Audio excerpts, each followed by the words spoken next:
Welcome to Bluelock Part 3, where players evolve faster than Pokémon, sprouting new abilities and duking it out in epic one-on-one showdowns. To truly get the game, binge watch Parts 1 and 2. Thanks. We left off with Isagi entering the selection area after Rin. Isagi steps onto the field and immediately gets a wake-up call from a rogue ball. Come on, man. Expect the unexpected. Enter Blue Lockman, the flashy holograph goalie, who's a wall against Isagi's attempts. Struggling solo, Isagi finds that going teammate free is trickier than juggling soap. Despite the misses, a eureka moment strikes. He tones down the power, focuses on precision, and boom! Goal! On the sidelines, Ego's assistant frets over their dwindling budget. But for Ego, it's all about the peak evolution training. Costs be damned. Isagi's definitely notching up his game as we speak. Isagi nails his signature move and breezes through stage 1 with self-epiphany. Stage 2 sees a mini reunion with Bachira and the addition of Isagi's new, unexpected superfan, Nagi, to his team. Yep, the white and purple duo are no more. Rio's not very pleased with this, nearly in tears as they move on without him. Stage 3 turns into a frenzied minigame where teams of 3 scramble to hit 5 goals first, with the winners stealing a player from the losers, slowly building their team up. And who's there too? Rin, that gloomy high-flying contender using everyone as a stepping stone for his own success. On top of that, his team holds rank 1, 2, and 3. Definitely not a good idea to play them. Probably best to wait for a different team to show up. Nope. Nah, Isagi can't stand Rin's shitty self-centered face. Led by Rin, we have the scared-looking Tokimitsu and the glamour-loving Adu, who scoff at their lack of elegance. Fired up, what do you think Isagi will do? That's right, Isagi vows to prove himself. Game's on. The game kicks off with Bachira's dazzling moves, breezing past Tokimitsu, passing the ball to Nagi, who then sets up Isagi for a slick first goal. So far, so good, huh? Meanwhile, Rin, looking like he's starring in a war epic rather than a soccer match, answers with a dramatic goal, tying it at 1-1. Huh? Then Ryu, with a sky-high header and a long-limbed ball theft, also scores. It's 2-1. But Bachira, undeterred, attempts dancing past a jittery Tokimitsu. And when I say jittery, I mean it. This guy is a crazy bulldozer, being able to steal the ball from Bachira and ramming through Isagi, which brings the score to 3-1. As tension mounts, Nagi huddles the team for a give-and-go strategy.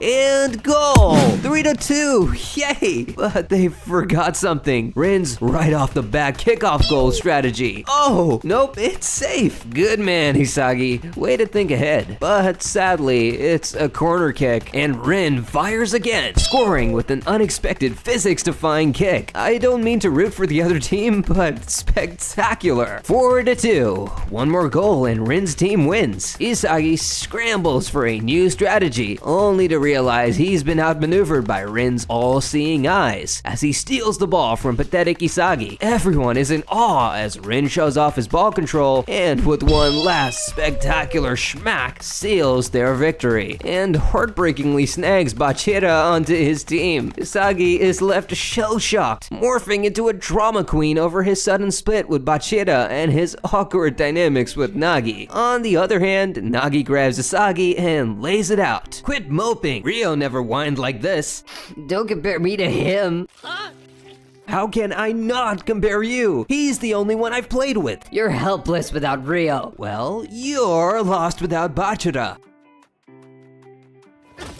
Crap, you're right. Enter Bato, strutting in like he owns the place, dismissing Isagi and Nagi as lightweight contenders. Nagi, never one to back down, pokes the bear. Dang, you lost too? I thought you were the king. Just as fumes arise, Narduhaya steps in as Bardo's loser teammate. Yeah, he's one of the guys from Isagi's first selection team that nobody remembers.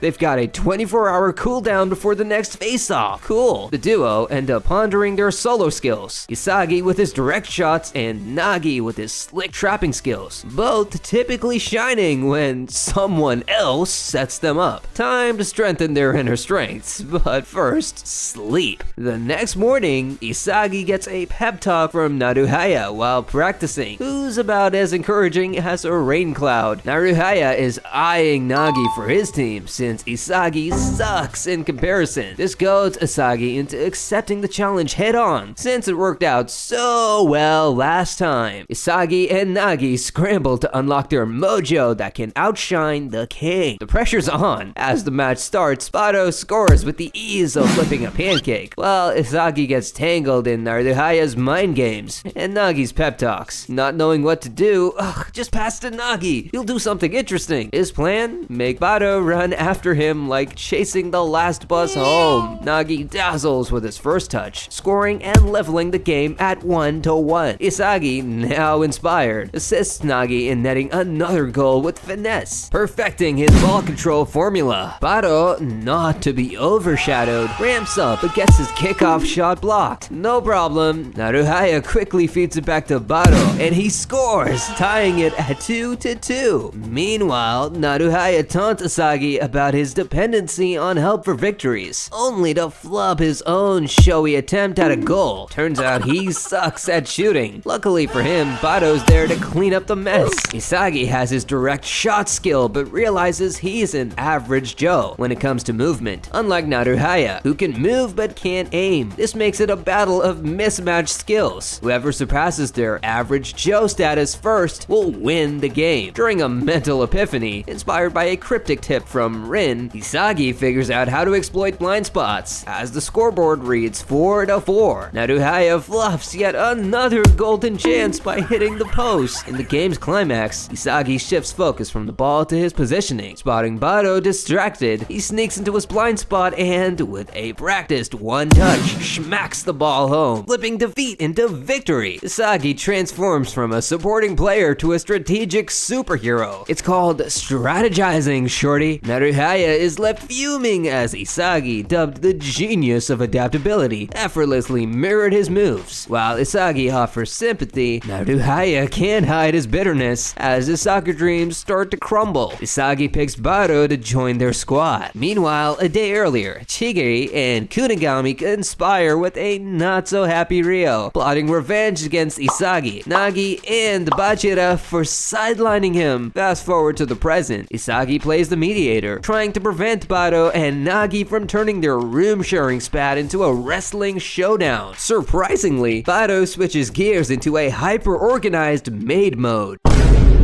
While Isagi and Nagi get down to practice, Bato embarks on a warm-up routine that is more like a hardcore workout regimen, which inspires a begrudging respect from his teammates. Elsewhere, Ego is running out of money to fund this top-level training camp, so his assistant tries to get investors to help with funding. But as you can see, they seem more invested in their next coffee break than in nurturing soccer prodigies. Ego passionately lectures them about the pitfalls of fleeting fame in Japan and the pursuit of true genius, which sparks a light bulb moment for one of the investors, who quickly jumps on board, but not without issuing a stern warning against failure. Isagi, keen to unlock Bato's skills, tries to foster some team spirit, only for Bato to dismiss teamwork like a true lone wolf. When Isagi suggests teamwork could enhance Bato's talent, he just scoffs and walks off, leaving Isagi brooding over the squandered potential. In the bathhouse, in a literal 5-star resort, it's a surprise reunion for Isagi with Kunigami and Shigiri. Long time no see, bros. Bato crashes the party, fussing over Nagi's cleanliness. The atmosphere shifts from relaxed to rowdy when Ryo, in super serious mode, singles out Nagi as the enemy and throws down a challenge, only for all of Isagi's team to eagerly accept. During their strategy session, Isagi's team hits a wall of banter, with Bato insisting on ball hogging, and Nagi refusing to play along. Isagi suggests adding Shigiri since they already have his direct shots, Bado's dribbling, and Nagi's magic touch. All they need is speed. But Bado votes for Kunigami's muscle, and Nagi yearns for his old buddy Ryo. And they can't decide. That's okay. Kunigami's team can't decide either. The match begins with Bado trying to do it all himself, while Isagi, frantic as a chess player, begs him to pass the dang ball. Ryo, all grin, swoops in to intercept with flair, aiming to prove Nagi wrong for abandoning him. Their formation collapses like a flimsy sandcastle, and the other team capitalizes, passing to Chigiri. It's a goal! Thanks to their slick teamwork. Oh crud, Bado's stubborn solo act leads to a second goal from Kunigami, and amidst the chaos, Isagi attempts to play peacemaker, trying to fuse Bado's lone wolf style with team dynamics. This results in a spectacular play where Isagi uses Bado as a decoy, popping out of his blind spot to score.